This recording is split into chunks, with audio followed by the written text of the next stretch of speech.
Саламатсыздарбы? Азыр өзүңүздөр билгендей, АКШда шайлоого катуу даярданып жатышат. Ал нерсе 2 жылдан ашык мурун эле башталды. Уламдан улам талапкерлер өздөрүнүн ой пикирлерин, дүйнө таанымын жана өлкөгө карата болгон пландарын байма-бай айтып, дебаттарды кылып келишет. Кече жакында эле талапкер болгон мурунку президент Трамп жана азыркы убактагы президент Байден экөөнүн дебаты болду. Аны сиздер көргөн чыгарсыздар, көрбөсөңүздөр көрүңүздөр. Экөө коомчулуктун суроолоруна жооп берип, мындай курч коюлган суроолорго дагы толук жооп бергенин аракетин кылышты. Эмне үчүн алар ар кимиси ушу өлкөнү башкарганга татыктуу деген суроолорго жооп бериш үчүн. Аборт боюнча кандай ой пикир, дүйнө жүзүндөгү болуп аткан согуштарга көз караштары жана өлкөдөгү ички экономикасынын кандай пландар бар, ушундай сыяктуу суроолорго жооп беришти. Журналисттер, алып баруучулар абдан курч суроолорду коюшту. Ал жерде экөө тең абдан аракет кылышты коомчулукту ишендиргенге. Мисалы, Байден азыркы президент болсо дагы ушунча аракеттерин жасады. Мен азыркы президент элем, анан силер ким элесиңер деп же болбосо журналисттерди кууп жиберген жок. Же болбосо дебаттан кийин куугунтуктап түрмөгө отургузган эч ким болгон жок. Суроолору абдан курч болду. Эми ушул дебатты мисал кылып аткан себеби өлкөдө азыр кандай түшүнөсүздөр билбейм. Бирок бул мисалы азыр Трампка кол салуу дагы болду. Туурабы? Ал эми кол салууда мындайча айтканда Американын УКМКсы кол салган жаш баланы дароо жок кылды. Кыргызстанда ушундай нерсе болсо кандай болуп кетер эле? Мисалы, Мадумаров же Текебаев же Бабанов сыяктуу бирөө талапкер деп коелу. Ал эми отурган президент ким болот? Бакиевпи, Жапаровпу, Атамбаевпи кимиси болсо дагы албетте ал оппозиция болуп атат. Демек, кол салуу болгондо өзүбүздүн эле УКМКдан кол салуу болот. Ал жерде Америкада сактап калышты. Бул эмнеден билдирет? Бул деген президент ким болбосун, ар бир мекеме, ар бир тармак өз жоопкерчилигин таптак билет. Жок, бул азыркы биздин президенттин карашыбыз болуп аткандан кийин өлтүрүп койсо деле макул, же болбосо өзүбүз кошулуп өлтүрүшөлү деген мындай аң сезим жок. Эми мисалы Трамп өлүп кетсе дагы андан эч нерсе өзгөрүлүп деле кетпейт. Албетте булар партиялардын жүзү болот. Бирөөсү республиканец, бирөөсү демократтык болуп атабы. Бирок коомчулук эмнени карайт? Байден же Трамп деп лидерлигин эле эмес.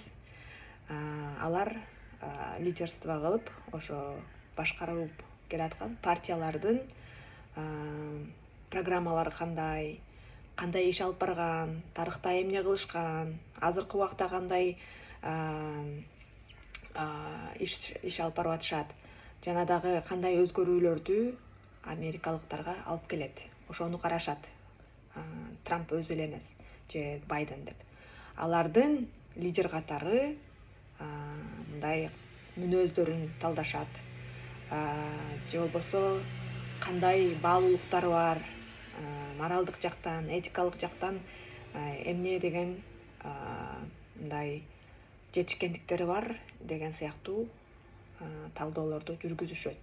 Кыргызстанда болсо ата мекенин партиясындабыз, бүтүн Кыргызстандын партиясындабыз, ынтымак же дагы кайсы ушу толтура партияларга эле уламдан секирип өтө бересиңер. Бирок ал партия эмне үчүн?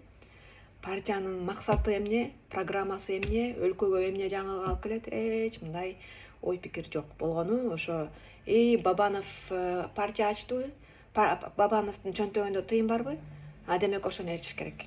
Садыр Жапаров бийликте отурабы, демек ошонун партиясына кириш керек.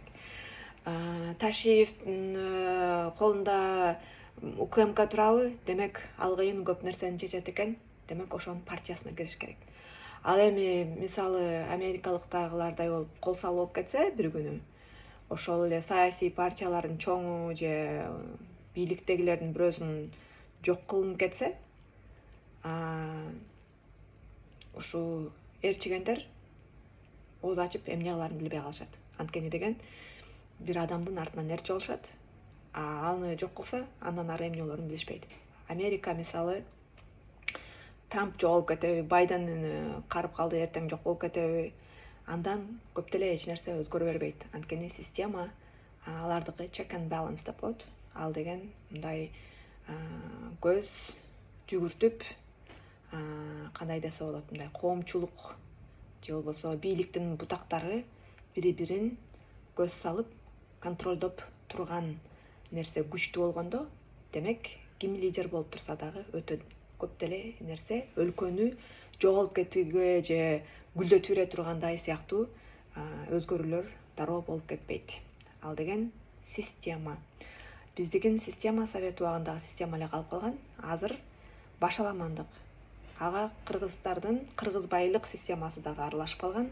Тааныш билиш, журтташ, урукташ, кудалаш дагы ушундай сыяктуу сасыган, ириген, чириген система курулган. Демек, бири болбосо, бири жок болуп кетсе, дароо эле бизде мындай башаламан болуп кетет. Анткени деген жанагы көзөмөлдөгөн бийликтин бутактары иштеген күчтүү нерсе жок болгону бир-эки адамдын артынан тууганым эле, журтташым эле, урукташым эле, кудалашым эле деп маңбаш болуп ээрчип алган коом.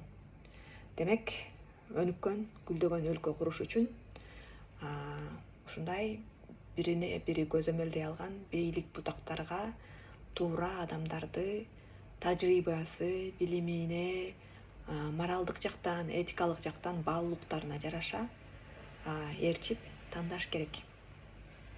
Анан колдогондо эмне кылабыз, анан кийин айтпайсыңбы эмне кылыш керек деп айтат экенсиздер. Эми мисалы айтып деп артынан ээрчитип алган болгон үчүн ушундай башаламандык болуп атат өлкөдөчү.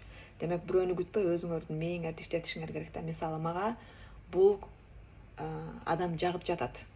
Ушуну бийликте көргүм келип жатат. Ал үчүн эмне деген жумуштарды алып барышым керек.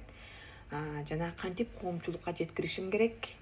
Жана жаңылык катары эмне бере алам, кандай салым кошо алам, өзүм ушуну каалап турган жаран катары кандай иш алып бара алам деп ойлонушуңуздар керек да. Анан сен мага айт, бол айт, кыймылдасак дагы айтканыңды кылайлы дегенде ал деген кулдук аң сезим.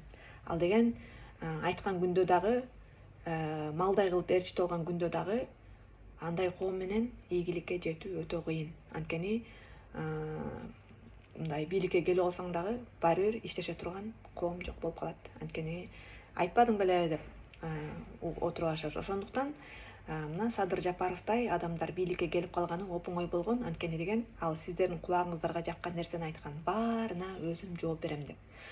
Бир дагы мындай билими, тажрыйбасы бар адам антип айтпайт бийликке келгенде. Эмне үчүн дегенде, ал мүмкүн эмес. Бир адам баарын чече турган мүмкүн эмес.